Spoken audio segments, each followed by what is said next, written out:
Efésios, capítulo 6, versículos 2 e 3. O primeiro mandamento, acompanhado de uma promessa, é: honra teu pai e tua mãe, para que sejas feliz e tenhas vida longa sobre a terra. O primeiro mandamento, acompanhado de uma promessa, é: honra teu pai e tua mãe, para que sejas feliz e tenhas longa vida sobre a terra. Palavra do Senhor.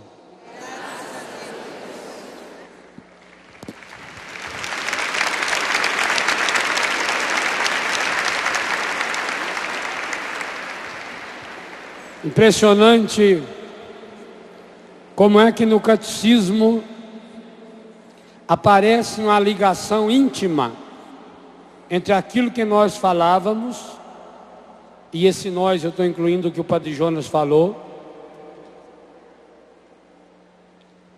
e a comunhão de um mandamento com o outro.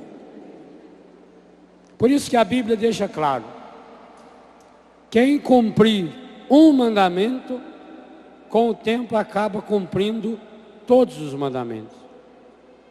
Mas também, aquele que deixa de lado um mandamento, com o tempo deixará todos os outros. Há uma íntima relação, uma relação tão íntima, que Jesus pôde resumir os 10 mandamentos em dois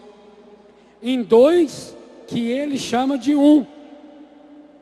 O primeiro mandamento: amar a Deus sobre todas as coisas e ao próximo como a ti mesmo. Aqui essa ligação aparece de modo muito explícito entre o terceiro e o quarto mandamento: o dia do Senhor e a vida em família. Qualquer um aqui sabe que não muitos anos atrás havia 2 compromissos sagrados nos domingos.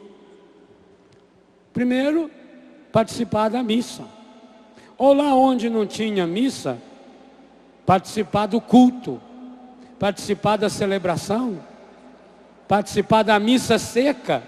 Eu cheguei a participar algumas vezes da missa seca, ou o culto dominical que nós fazíamos nas roças, por exemplo. Esse era um compromisso. E o segundo, almoçar na casa da mãe. Gente que vinha de longe, e aqueles que não podiam, porque moravam na outra cidade, reunir a sua família para comer uma macarronada, para partilhar a vida.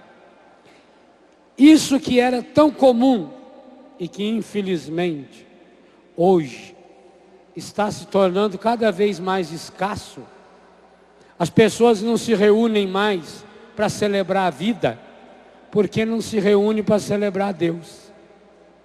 Há uma íntima relação entre a destruição da família, entre o sofrimento que está vivendo a família e o sentido dominical da nossa fé.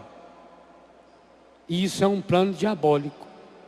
Começa com a questão do trabalho, cria-se necessidade para trabalhar aos domingos.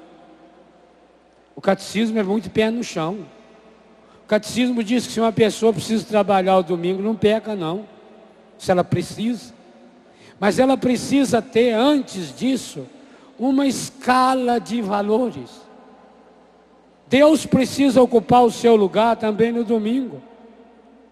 E uma coisa interessante, eu não sei estatística correta, mas eu acredito que pelo menos uns 90% das pessoas que não participam da missa, não é porque precisam trabalhar aos domingos, É porque, com o tempo, por causa daquele ateísmo que eu falei, do falso humanismo, com o tempo houve um deslocamento. Ora, vamos tomar como referência essas duas caixas aqui. A Bíblia e os mandamentos, principalmente, quer nos mostrar que no centro da nossa vida deverá estar sempre a pessoa de Deus. Para que a pessoa seja feliz, no centro da sua vida, marido e mulher, pais e filhos, companheiros de comunidade, Deus precisa ser o centro. A nova era e o pecado foi conseguindo, pouco a pouco, tirar Deus do centro. Esse é o processo que eu falei antes. Vai tirando devagarinho Deus. E vai colocando quem no centro? A pessoa. Eu não vou à missa porque o centro da minha vida sou eu. É uma ideia utilitarista da oração. Para que eu vou acreditar em Deus? Qual é o lucro que eu tenho acreditando em Deus? O que eu ganho acreditando em Deus? O que eu ganho indo à igreja? O centro é a pessoa. Quando acontece esse deslocamento, Deus deixa de ser o centro e a pessoa passa a ser o centro, a pessoa passa a ser o referencial da sua vida. E Deus vai ficando de lado. A palavra de Deus não tem mais força. A palavra de Deus não tem mais peso. Os direitos de Deus, e é interessante, talvez a menos coisa que se diga no catecismo sobre os direitos de Deus, seja de fato direito de Deus. É impressionante, quando narra o terceiro mandamento, o foco principal é o bem-estar verdadeiro da pessoa. Lá no catecismo cita social, cultural, familiar. Engraçado, quando fala do mandamento do domingo, um dos argumentos principais é a convivência familiar, que nós perdemos. Perdendo a força da família, não nos reunimos mais para celebrar. Domingo virou dia de festa, da praia, da bebida, dos namoros estragados, de dormir até tarde, aonde a gente pensa na gente mesmo.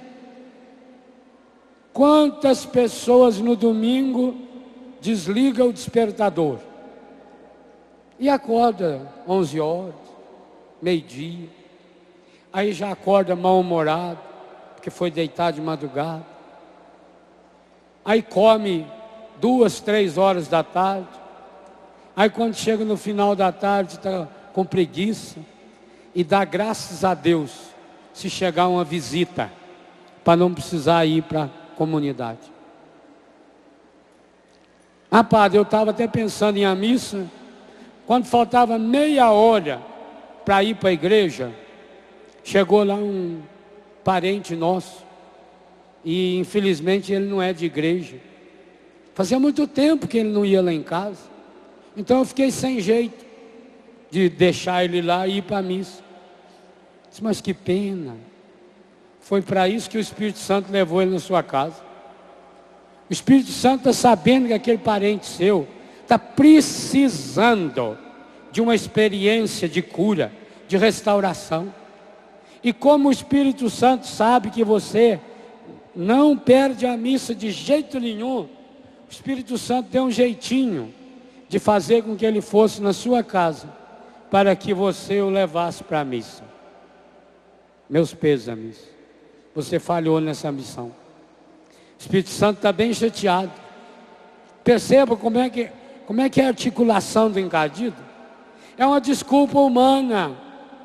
E por isso esse seu parente continua cada vez mais infeliz.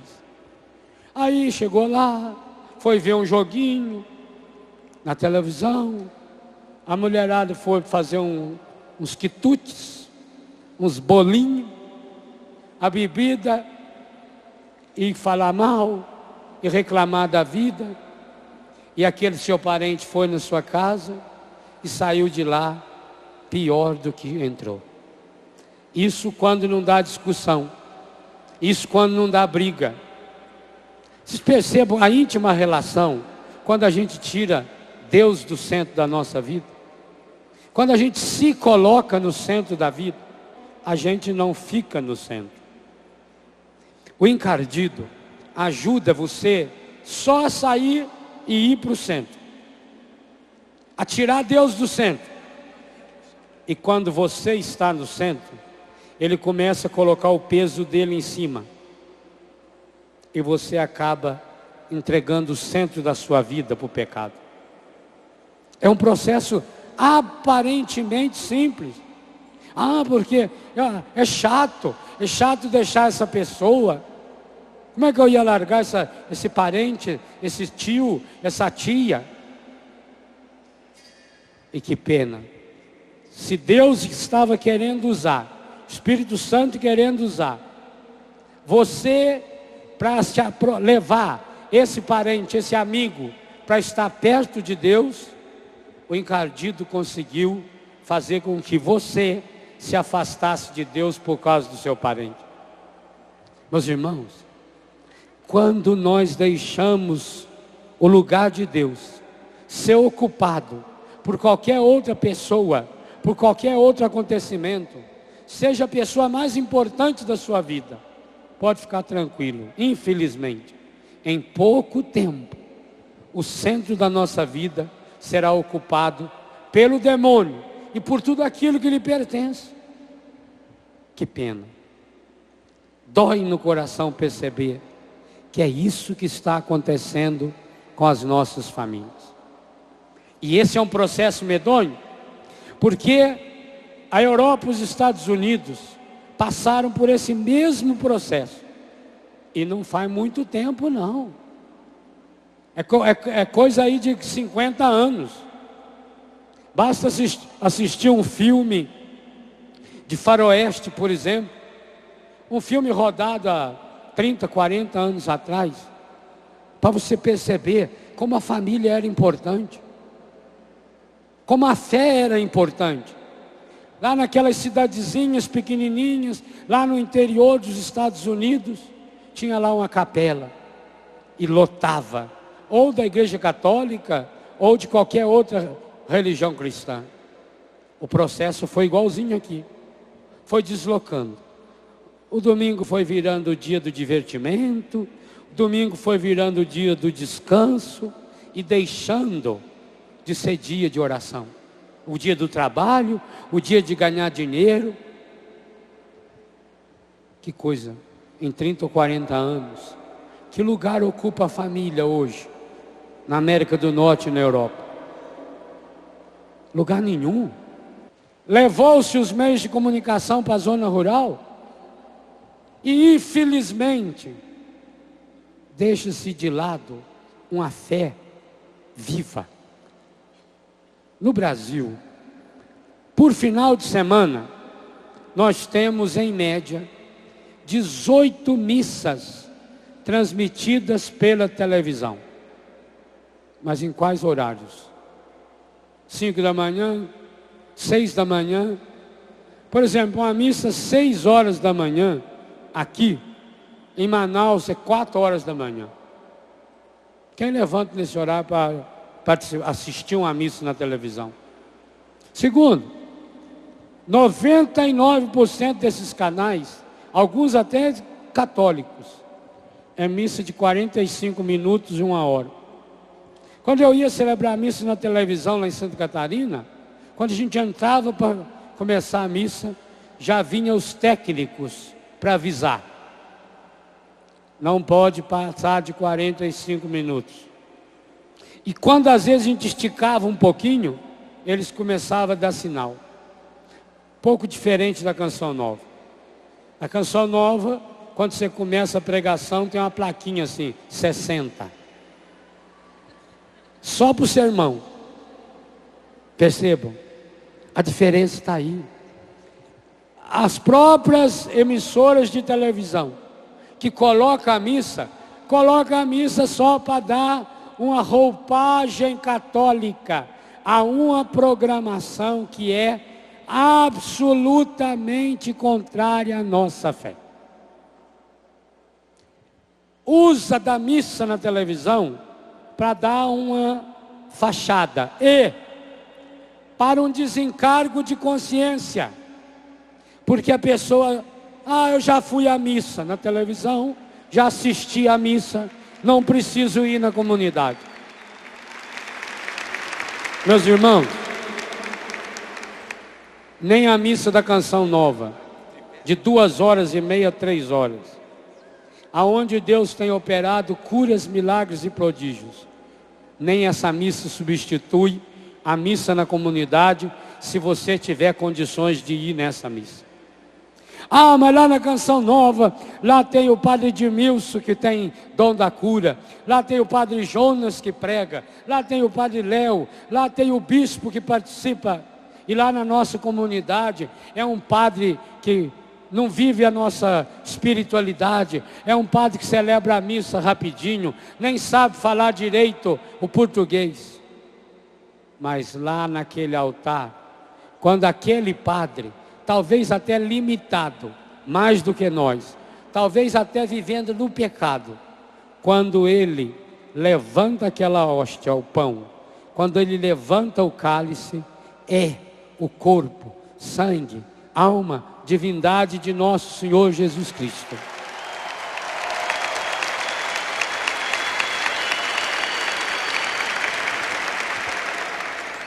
Então o senhor está dizendo que a missa da televisão não vale.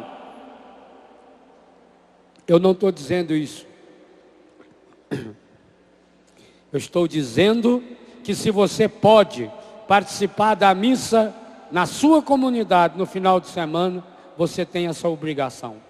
A igreja é tão bondosa, a igreja é tão misericordiosa, que inventou essa história da missa do sábado, para valer para o domingo.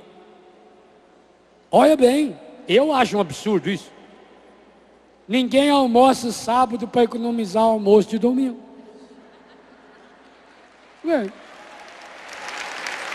Almoço sábado e domingo. Mas a igreja, aqui é uma coisa importante. O preceito dominical vale no sábado para quem não pode estar na comunidade no domingo. Uma pessoa que trabalha no hospital, por exemplo, ou num restaurante, ou numa feira, e que não tem condição. Ótimo, então vai no sábado. Ou qualquer outro dia da semana. Se não puder nem no sábado, nem no domingo, vai na segunda, vai na quarta. Mas precisa assumir como um compromisso. Outra coisa importantíssima. A missa não é uma teoria. Não é uma oração bonita só. A missa é participação, é família. Por isso que a família é chamada a igreja doméstica. Porque aquilo que se realiza na igreja, realiza-se na família. É na família que a família, os membros da família, é ali que eles sentam para partilhar a vida. A mesa é o lugar sagrado da Bíblia. É ali que se senta de pé de igualdade. Como é bonito quando reúne na família e cada um dá um pouco do que tem. Se você observar bem, um almoço familiar bem feito, ele tem o ritual de uma Eucaristia. A acolhida, a alegria, a partilha, a reconciliação. A mãe que faz o irmão pedir desculpa um para o outro, sentar junto. O momento de alegria, de celebrar as vitórias. Um todo feliz porque conseguiu um novo emprego, porque conseguiu trocar o carro. É o momento do glória. Como é bonito, cada um dá um pouco do que tem. É aquela filha que fez um prato e trouxe, o outro trouxe outro prato, o outro trouxe a bebida. Chega na hora de fazer, está ali a filha ajudando a mãe, o filho ajudando, o pai conversando. É o ofertório, é a consagração na doação de cada um. É o momento em que a família se reúne e reza, agradecendo a Deus aquele alimento. Olha que maravilha. É uma liturgia doméstica. Se essa família tiver a graça de participar também da Eucaristia em família, aliás, antigamente ou obrigava ou a mãe pedia. Que alegria da mãe quando via a sua família sentada, reunida. Às vezes a mãe até ficava olhando para ver se aquele filho que mora mais longe chegava a tempo da missa. E ali a família estava para celebrar a alegria, aniversário, vitória, para pedir a graça de Deus na doença, no sofrimento, para rezar pedindo a cura na morte. A família reunida na igreja, em casa. A família reunida em casa, que celebra na igreja. Essa íntima comunhão, fé, vida. A Eucaristia, que é doação, que eu como. Você já parou para pensar o absurdo que é falar que nós comemos? Comemos. Você almoçou agora, pô? Comeu um lanchinho? Ou é igual o gordo que fala que não come? Você conhece um gordo que fala que come muito? Então eu quase não como. Eu acho que é tiroide. Aí você vai na casa dela na hora do almoço. Meu, mas que tiroide, hein? Ali a gente descobre que a Bíblia fala com razão. A fé é como a fome. Remove montanhas. Eu quase não como, padre. Meu filho, quem não come fica magro. Se a gente não ficou magro ainda, por quê? É lógico. Você almoçou. Pegou aquele arroz, aquele pão, mastigou, engoliu. Aquilo foi se desfazendo. Agora, por exemplo, a hora da digestão. A hora da digestão é uma hora muito importante, porque o estômago fecha a entrada e a saída dele. E os ácidos do estômago vão destruir a comida que nós comemos. Vão socar. E isso é um processo difícil. Por isso que de vez em quando você tem azia, que volta, é isso. É que o estômago não conseguiu reter lá dentro. E aquilo que ele está fazendo lá dentro volta. Por isso queima aqui dentro.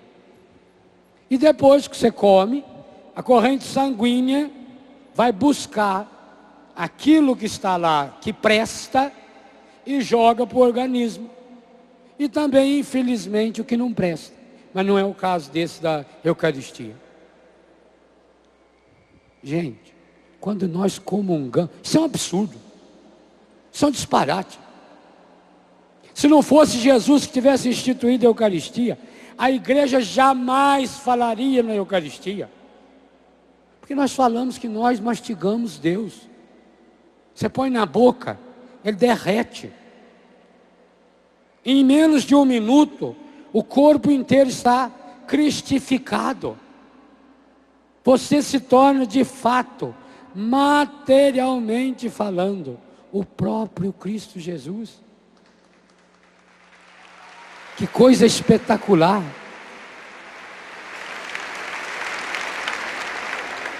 Aí você entende como é mais fácil uma família superar os seus problemas se cada membro da família está cristificado. Muito mais simples. Se eu estou vivendo a minha fé, alimentando a minha fé, estou vivendo atritos familiares com meu pai, com a minha mãe, marido e mulher. Se cada um pensasse de fato naquilo que está acontecendo a partir da Eucaristia, como seria mais fácil os irmãos se perdoarem? Como seria mais fácil marido e mulher se respeitarem? Porque se eu não vou respeitar a pessoa pelo mérito dela, eu vou respeitar a pessoa pelo mérito de Jesus que está nela. Como a vida familiar de fato muda quando se tem Jesus dentro da gente. Porque eu posso até olhar para minha mãe, olhar para o meu pai e dizer, puxa vida, é uma pessoa limitada. Como é difícil amar o meu pai. Como é difícil amar a minha mãe. E para pai e mãe também, quantas e quantas vezes não deve ser doloroso amar o filho.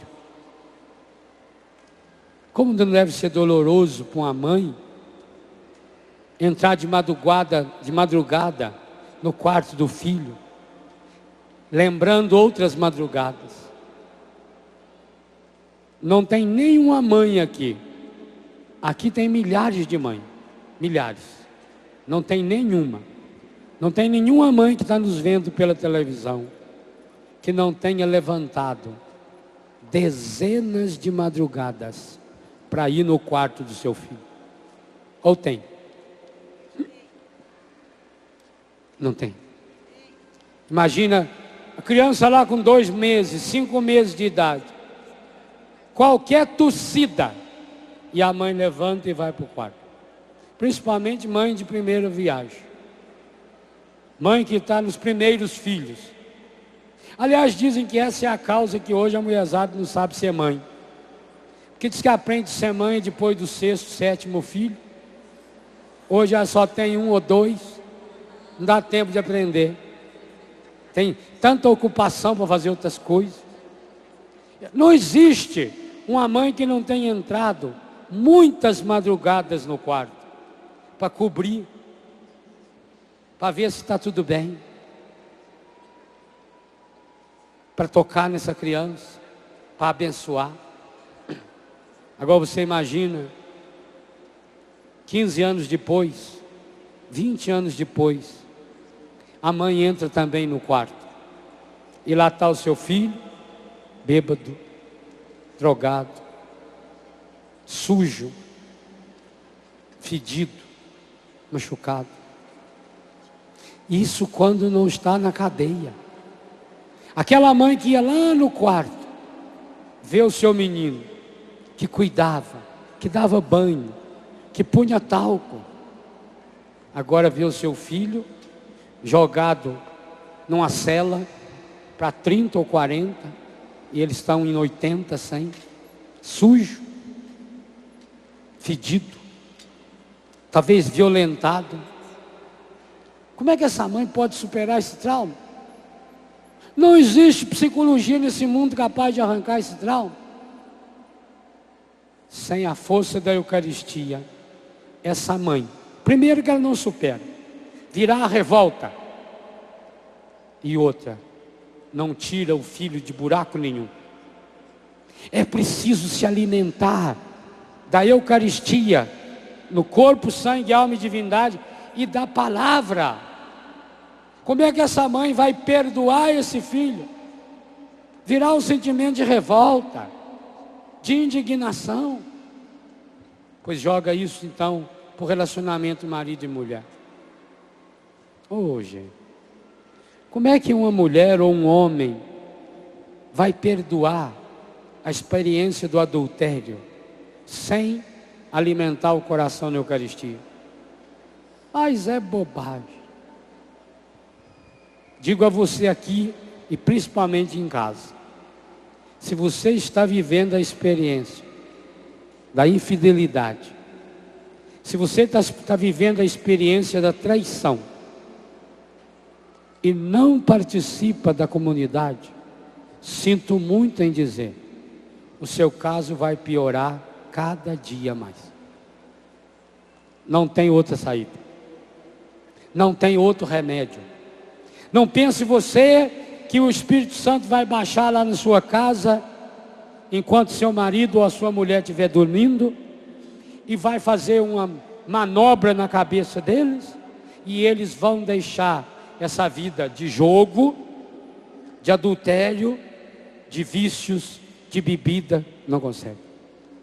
Sinto em dizer, ou você começa já, ou você descubra um caminho para celebrar comunitariamente a sua fé.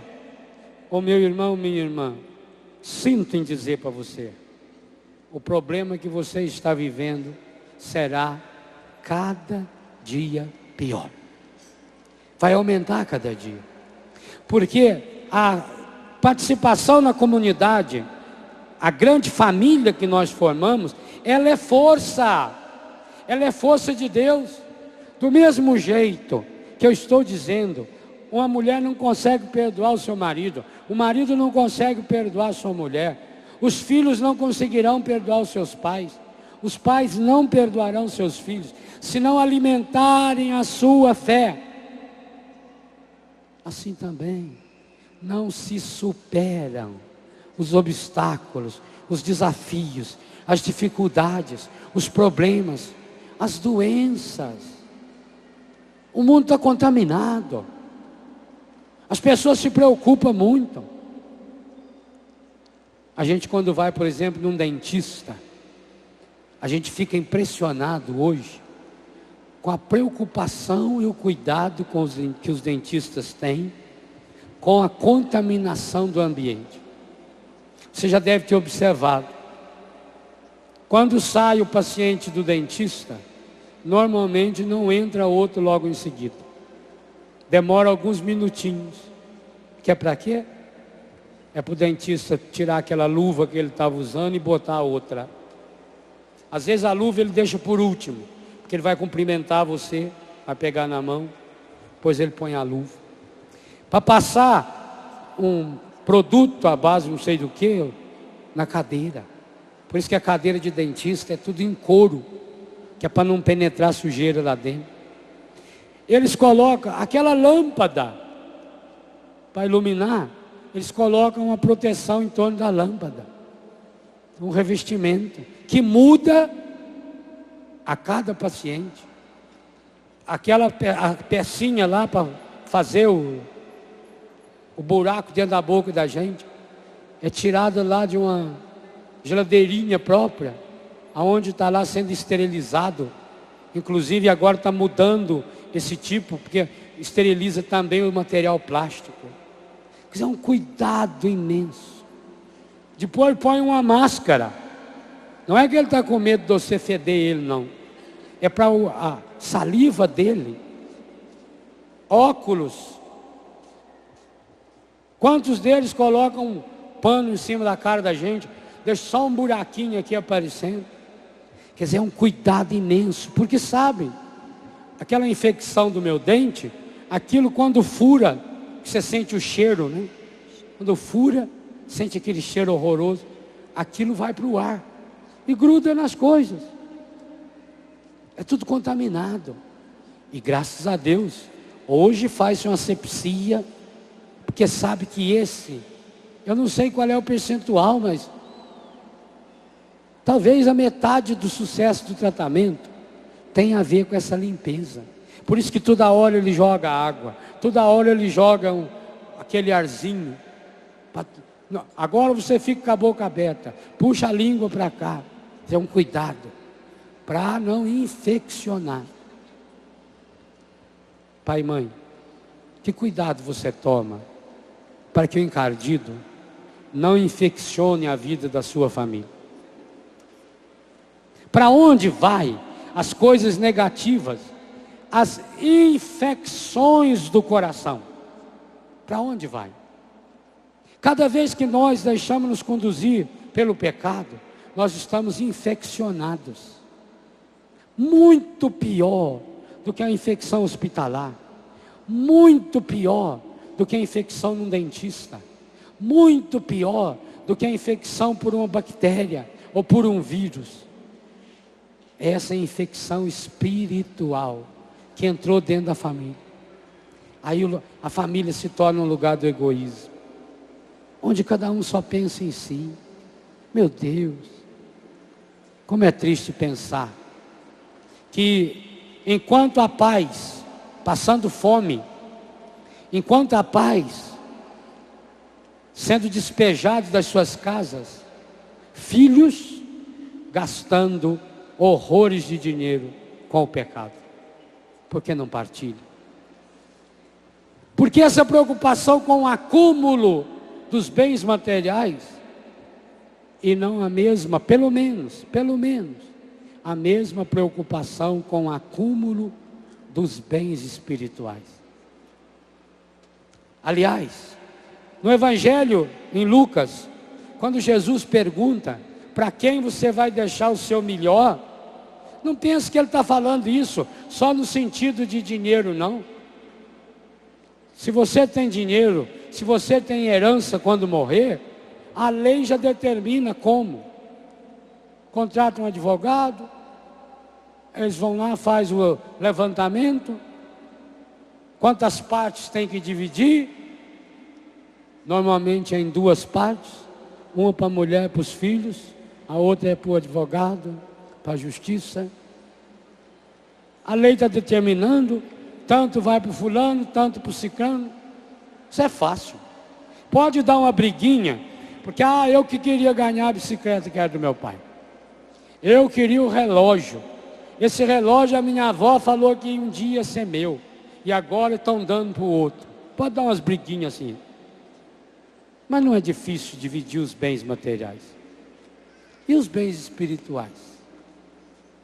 Há uma música no CD do Paulo César, lá de Betânia, que a Celina Borges fez. Ela pergunta: para quem que vai ficar o seu sorriso? Gente, talvez a pessoa que menos ganhe um sorriso seu seja as pessoas da sua família. Para quem você dá o seu melhor? Por que as pessoas reclamam da gente? Quando está lá na rua, quando está na televisão, é uma pessoa alegre. Quando chega em casa, é emburrado, fechado. Reclamação que as mulheres fazem do marido, que os maridos fazem da mulher.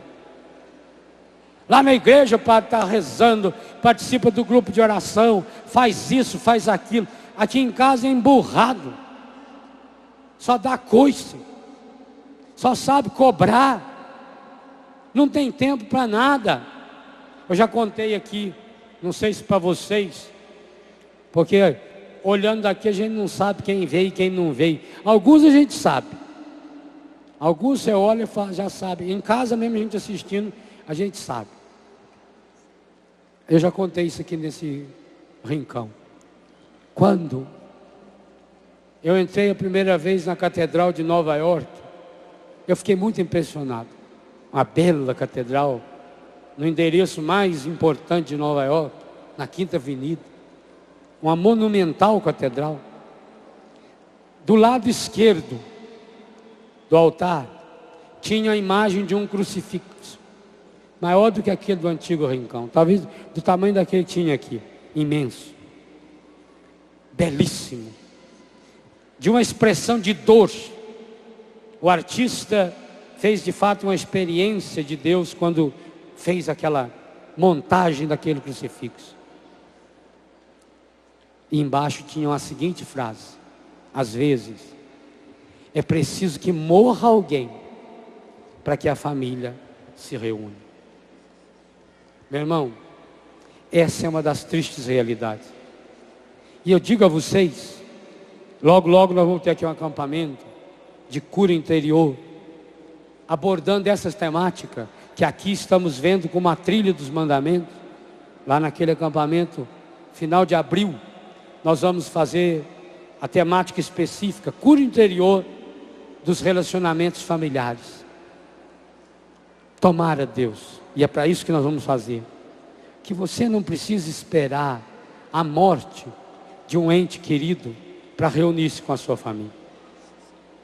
Porque quantas pessoas depois, a não ser pela força da graça, e por isso esse acampamento, não consegue superar. Tem gente que perdeu toda a alegria de viver depois que perdeu alguém. Não porque amava tanto essa pessoa, não. Quem ama sofre. Eu acho que a gente vai ficar a vida inteira, nunca vai esquecer do pai, da mãe, do irmão que a gente perdeu, nunca. Mas é uma lembrança, eu diria, é uma dor gostosa. Eu quando lembro do papai, por exemplo, eu nunca lembro com uma dor dolorida, uma dor angustiada.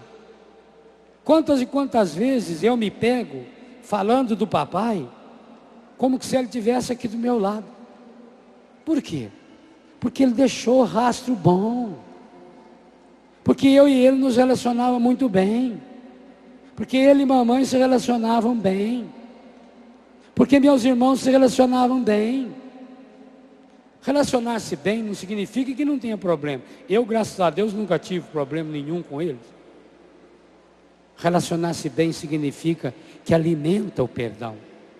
Mas na minha casa, até hoje é sagrado. Papai lá em casa reuniu os amigos dele, os senhores, para jogar truco. Domingo, a hora dessa, você chegava lá em casa, numa área, tinha lá umas 5, 6 mesinhas, e aqueles homenzinhos, tudo de cabelo branco, igual o papai, jogando truco. Para divertimento, nunca foi permitido que pagasse 1 centavo para jogar. É para brincar. Mas era bonito. Quando dava ali para as 5 horas da tarde, você chegava na área, um por um ia se levantando. Todos eles, sem nenhuma exceção. E a gente só iria rever aqueles senhores 1 hora depois, na igreja. Estava todos eles participando da missa. Todos, sem nenhuma exceção. Há uma íntima relação entre o relacionar-se bem com os outros e o relacionar-se bem com Deus. Olha, o mandamento não é um peso que te obriga.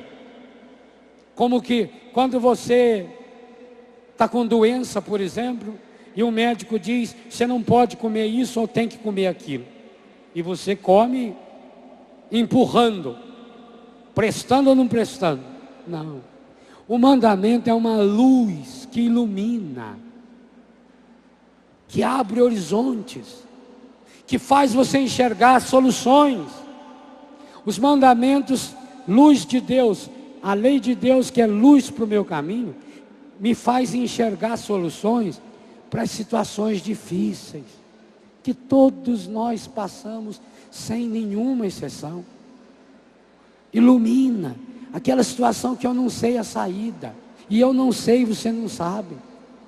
Quantas situações eu falava antes, que a gente está vivendo, e que a gente não sabe, o que eu faço, meu Deus?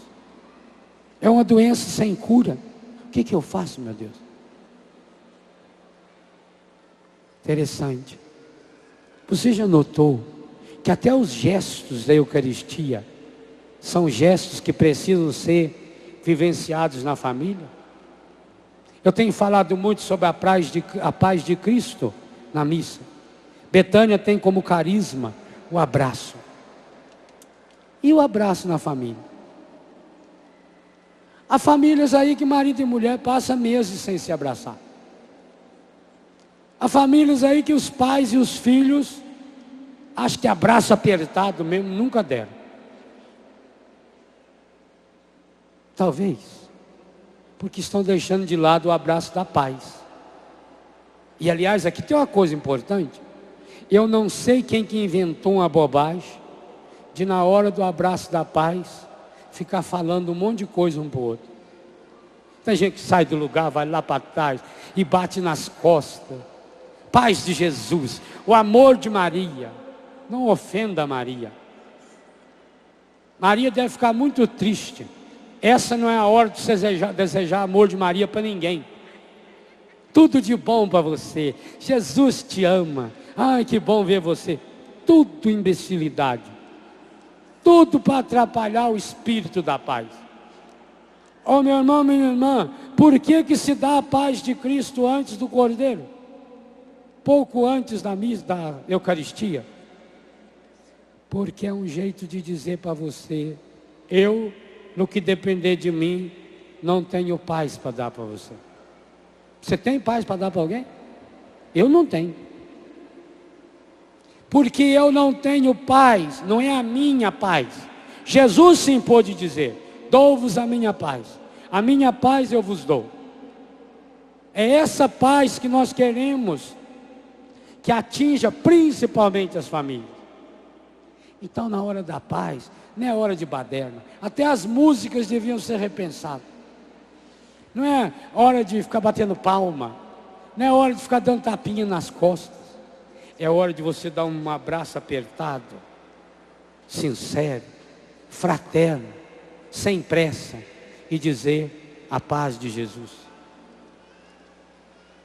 Esse abraço é sacramental, é força de Deus, que nós vamos perdendo.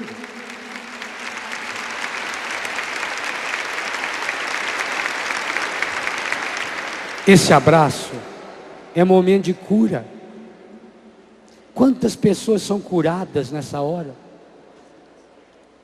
Está sentado do lado de alguém, talvez até de uma pessoa que você não gosta muito, e chega na hora da paz de Cristo, a pessoa se levanta e vai na sua direção. E quantos perdem a oportunidade aí da reconciliação? Porque nessa hora estica a mão, já cria uma barreira, cumprimenta a pessoa como se estivesse passando a mão numa planta, mas não abraça. Eu tenho notado que principalmente casais, pais e filhos, na hora da paz não se abraçam. É muito comum a gente ver jovem carismático. Aí, carismático adora. Aí eles abraçam e choram. Mas marido e mulher, é uma pena. Por isso que o catecismo junta esses dois sacramentos nos dois mandamentos: o sacramento da Eucaristia, o sacramento do matrimônio, o dia do Senhor e o Senhor dos dias. Isso não é só uma jogadinha, não. Isso é um slogan que a Igreja Europeia usou há uns 2 anos atrás. O dia do Senhor é o Senhor dos dias. Vamos pedir hoje, no dia do Senhor. E hoje é um dia importante para se pedir isso. Porque, meus irmãos e minhas irmãs, quanta gente hoje está oferecendo o seu dia ao demônio. Hoje, quantos símbolos do demônio, como eu falei, os orixás, os símbolos demoníacos, esses dragões soltando fogo pela boca, quantos desses vão desfilar hoje nas ruas das principais cidades? E aquela multidão maior do que a nossa aqui, aplaudindo. Gente que pagou muito caro, 400, 500, 800, 2.000 reais de ingresso, que vão oferecer, porque eles vão criando coreografia, que é para as pessoas fazerem adoração satânica. Eu inclusive aconselhei uma família que veio me pedir: padre, é o sonho da nossa família, é assistir um desfile da escola de samba. A gente quer levar os filhos, a empresa que eu trabalho ofereceu o ingresso. O senhor acha que a gente deve ir ou não? Eu disse: você quer saber a minha opinião honesta? Claro, então não deveria ir. Eu sei que o espetáculo é bonito, mas eles criam mecanismos, aquilo que eu falava antes, na batucada, nas coreografias, para fazer você adorar o demônio que está ali dentro. Eu sei de fontes seguras que dentro do carro alegórico há objetos que foi levado em falsas doutrinas, que cria-se uma corrente, um trabalho para olho gordo, para ganhar o carnaval, para que a outra escola estraga. Por isso que muitos desses, sempre todo ano, quebram um carro daquele. Dentro de um carro daquele tem ídolos pagãos, ídolos que simbolizam demônios, associado a isso, com a pornografia, para chamar atenção. Eles só colocam mulheres e homens lindos para chamar atenção. E num determinado momento, Todo mundo levanta e baixa a cabeça e levanta o braço para lá e faz uma ola. Para quê? Para você adorar o demônio. Por isso dá tanto acidente. Por isso dá tanta desgraça nesses carnavais. O dia de hoje, infelizmente, em muitos lugares desse mundo, é um dia dedicado ao demônio. Por isso eu queria agradecer você. Porque você nesse dia veio adorar o Senhor, em espírito e verdade, aqui conosco.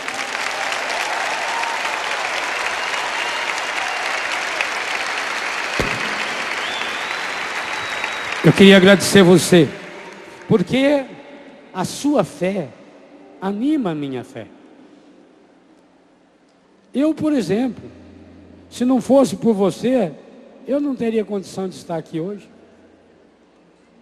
Mas eu sabendo que você estava aqui, eu supero. Eu tenho que sair de dentro de mim, da dor, do sofrimento. Não, mas eu tenho que estar lá. Assim a sua fé contagia a fé dessa pessoa que está do seu lado. Diga para quem está do seu lado, muito obrigado, porque você acredita comigo. Muito obrigado porque você me ajuda a acreditar. Muito obrigado porque você ajuda a celebrar comigo. Obrigado porque você celebrando comigo, a minha fé aumenta. E eu quero, com essa fé celebrada, levar essa paz serena, para aqueles e aquelas que estão na minha casa. Comprometa-se num gesto de oração, dando um abraço bem apertado. Se tiver a sua família, mas fica em pé, nunca vi abraçar sentado. E deseja a verdadeira paz, a paz que rompe com toda a guerra, que cura toda enfermidade. Mesmo que seja breve o existir neste mundo, o tempo de Deus é para sempre. Eu vou viver a vida eterna. Eu vou viver, o tempo de Deus é para sempre.